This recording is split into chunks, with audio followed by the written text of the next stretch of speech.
Voilà, donc maintenant vous voyez j'ai tout ça. Je vais aller prendre le corps, je vais aller le sortir en fait de la surface de subdivision, vous allez voir pourquoi. Je vais aller donc faire CTRL pour sélectionner en fait le corps, les bras et les jambes. Donc là je touche CTRL, rajoute à ma sélection dans l'Object Manager. Hop. Et donc je vais aller faire un clic droit et je vais aller faire en fait connecter les objets et supprimer. Voilà, et je me retrouve avec le corps qui n'a plus qu'une seule pièce entre guillemets.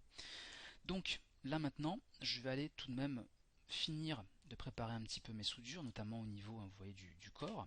Donc ce que je vais faire, c'est que je vais aller là-dessus, je vais aller prendre, alors, hop, en mode edge, excusez-moi, en mode arrête, voilà. Je vais aller donc faire, hop, une remise, encore une fois, à l'échelle. Je vais aller mettre à 90, allez, 89,9 ça ira. Hop. Donc là, encore une fois, hop, à 90 ou 89,9, voilà. Je vais aller faire pareil avec ces edges là. Donc hop.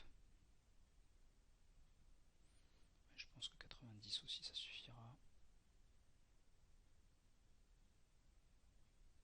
Voilà.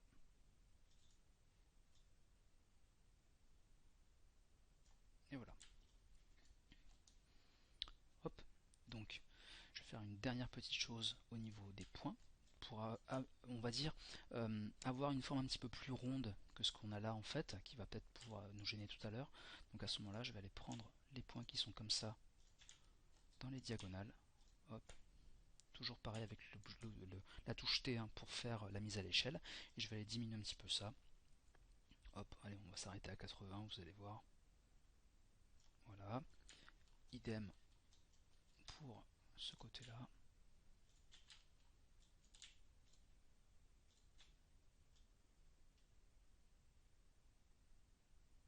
Hop. Voilà. Hop. Je vais aller maintenant m'occuper du bas. Donc ce point-là, celui-là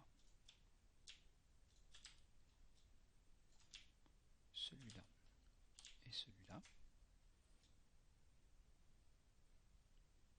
Je vais mettre à 75.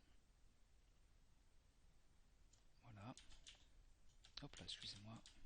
Je me suis trompé de bouton. Voilà. Hop, on refait pareil.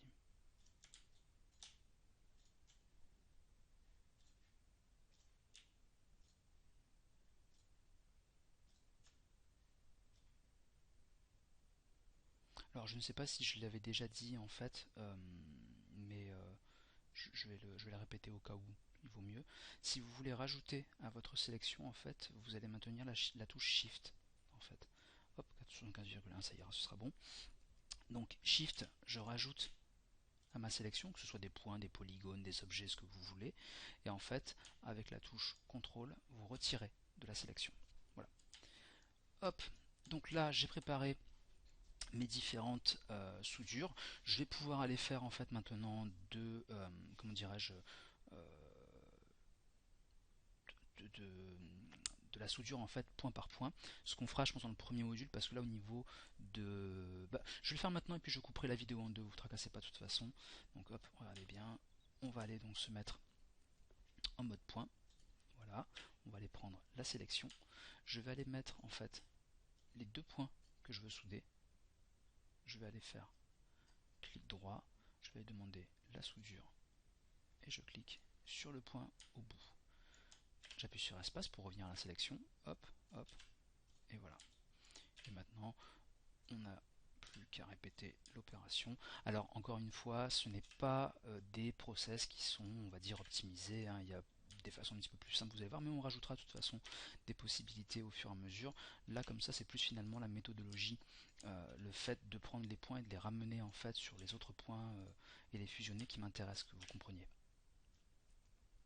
Hop. Alors je vais mettre ça un petit peu en accéléré, je pense, hein, sur la vidéo.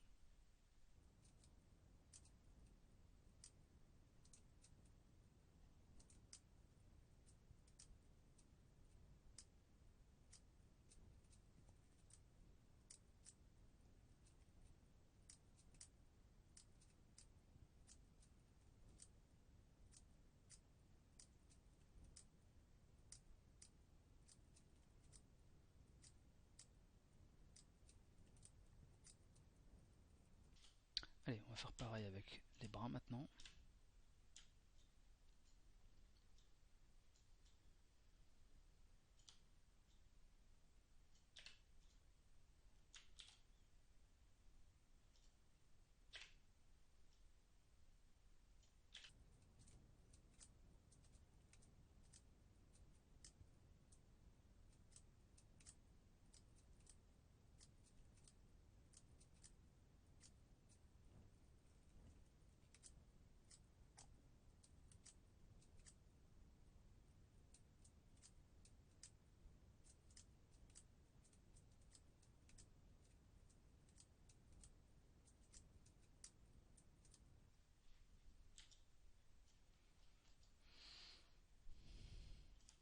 Et voilà, donc maintenant les soudures de base sont faites.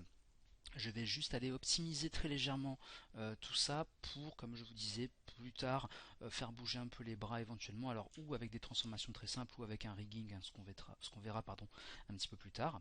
Alors ce que je vais faire dans un premier temps, c'est que je vais aller en mode arrête, donc en mode edge, je vais aller double-cliquer là-dessus, je vais aller faire une toute petite rotation en fait sur le côté paramétré, donc je vais mettre 11, hop, voilà.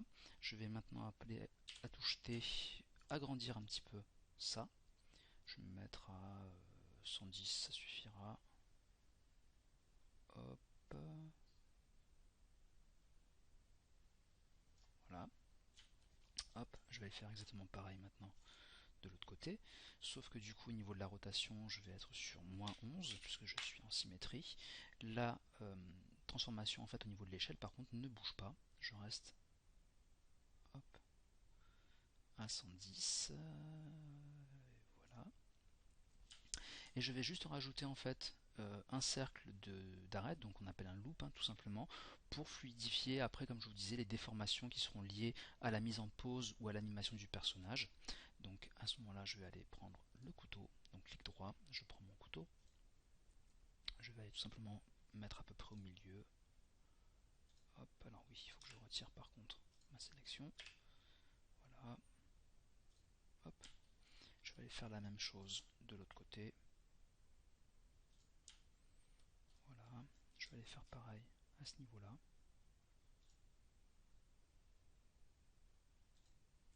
Voilà. Et je vais juste aller en rajouter donc un loop à ce niveau-là, un loop à ce niveau-là en symétrie, et je vais aller en fait tout simplement. Alors là sur ça on va pas se prendre la tête, on va dire, sur tout ce qui est coude, par exemple les genoux, on fera un truc un peu guimauve entre guillemets, ça reste un monstre, on ne va pas trop se prendre la tête, tout simplement. Hop, je vais juste faire ça à ce niveau-là, et ça suffira pour cette première partie par rapport donc aux jambes et aux bras. On va se retrouver dans d'autres tutos où on va aller créer la main d'un côté, le pied de l'autre, et on ira les souder. Comme on a soudé de toute façon les bras et les jambes à notre corps, tout ça dans le prochain tuto qui arrive juste là.